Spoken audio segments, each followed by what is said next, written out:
continuing on the macroeconomic example of the pizza robot world, of the consumer goods and the capital goods, let's assume we started at point E and say, okay, what's the opportunity cost if we move in the other direction? Well, it's important again to learn that the law of increasing opportunity cost will exist no matter which way we move. If we move from consumer goods to capital goods or capital goods to consumer goods. So let's assume we're at point E. What's the opportunity cost of those first units of robots? Well, let's shift to the board on my left here and look at a simple way to remember how to calculate this. All right, here we have a simple fraction. Remember this and you'll never miscalculate opportunity cost. Whatever you're getting, put that on the bottom or the denominator of your fraction. You're getting robots in this case. All right? Whatever you're giving up, put that in your numerator. So in this case, we have it giving up pizzas over top of getting robots. So if you look back at the production possibility frontier, at the model, right? When we moved from point E to point D, we got 4 robots. That was our denominator. What did it cost us? It cost us 1 pizza. So therefore, each robot cost 1/4 of the pizza, right? As you move from D to C, this time you would get 3 robots, so that would be on your denominator, moving from 4 to 7, right? And again, you would give up 1 pizza. So the next movement from D to C, right, the increasing opportunity cost, this time each robot cost us 1/3 of a pizza. So we would go 1/4 from E to D, 1/3 from D to C, 1/2 from C to B, and finally then 1 whole. All right, so again, the law of increasing opportunity cost exists no matter which direction we move. Let's look at this information now graphically on the next slide. So here we simply have pizzas on the horizontal and robots on the vertical axis, right? And we have our points from our previous graph, from our previous slide here, points A, B, C, D, and E. Now remember, mathematically, you should remember this from an introductory math class. In reality, there's an infinite number of points along that curve. We simply use these 5 to teach the economics ideas associated. So that curve, the production possibility frontier, that represents the best we can do for now, right? That represents maximum efficiency if we're using all of our available resources. So for the time being, the curve represents if we're operating the best we possibly can in our economy, right? If we're putting to use all of our land, capital, labor, and entrepreneur ability in the short run, we can operate somewhere on the curve. So you can think of the curve as potential economic output. So if we're churning along where we should be, we're somewhere on the curve, right? Well, therefore, any point inside the curve, that entire yellow area there, right, it's labeled attainable but inefficient, right? So any point inside the curve represents inefficiency, right? Either unemployment or underemployment of economic resources. So typically during a recession, the resource that goes unutilized is labor, because there are people who are willing and able to work who are sitting on the sidelines.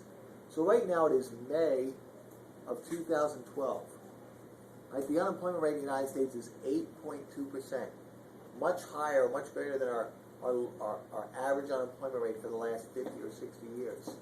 So right now, the United States is operating somewhere inside of our economic potential. We're inside our curve. Right? GDP is weaker than it would be otherwise. Right? Well, what about a point outside the curve? Let's click one more time and look at a point outside the curve. So point W represents what we would say desirable but unattainable. Desirable but unattainable. And the reason it's unattainable is that, remember, in the short run, we have fixed resources, both in quantity and quality, and we have fixed technology. So W would be only attainable in the future through what's called economic growth. Now, besides an increase in the quantity or quality of resources, or besides an increase in technology, the other potential source of economic growth is through specialization and trade, specialization in international trade, right? Okay, what about allocative efficiency? We know that anywhere along the curve is a possibility of outcome. Anywhere along the curve is possibility of outcome. So we can produce at any point between A and E. What about the proper mix of society most desired by society? Well, we know that A and E would not be the answer. We don't want all capital goods at point E. Likewise, we wouldn't want all consumer goods at point E, right? We need some combination of those two goods.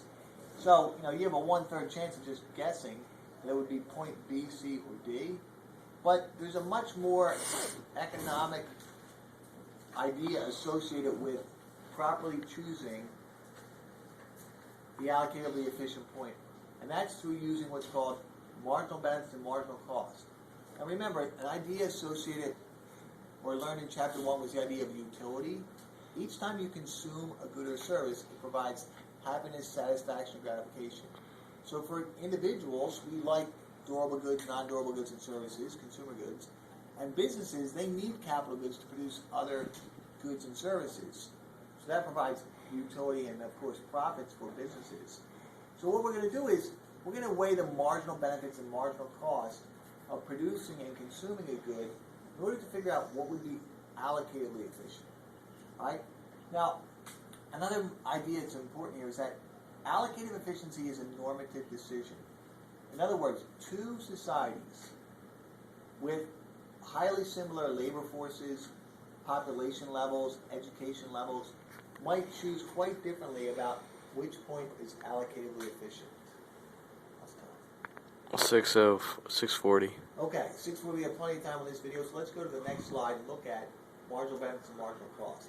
So on the next slide here, we have the marginal benefits and marginal cost curves graphed, right?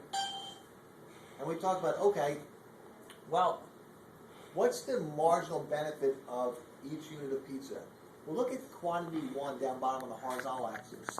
The benefit of the first unit of consumer goods is quite high, 15. Now, we're measuring this in dollar terms, right?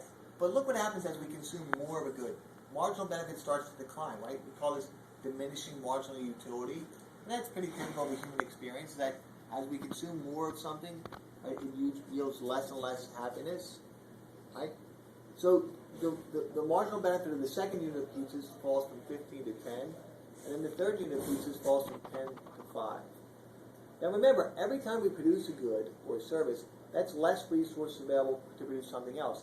Therefore, the marginal cost associated with each successive unit of production increases. The marginal cost of the first unit of pizza production is quite low at 5. Then it increases to 10, and then finally to 15. Right? Well, X marks the spot here, right? Where marginal benefits intersects with or equals marginal cost, that would be the point of allocative efficiency of production for consumer goods. This happens to be 2. So at 2 units of production of consumer goods, that's where society is normative, is happy, allocative efficient. That's the proper mix. Well, that happens to coincide with point C on the curve. Point C on the curve. So point C on the curve, let's go back there for 1 second, hit back to the previous slide. Point C on the curve was 2 consumer goods and 7 capital goods. So if we produce 2 consumer goods, there's exactly enough resources left to produce 7 capital goods. So that point would be allocatively efficient for society.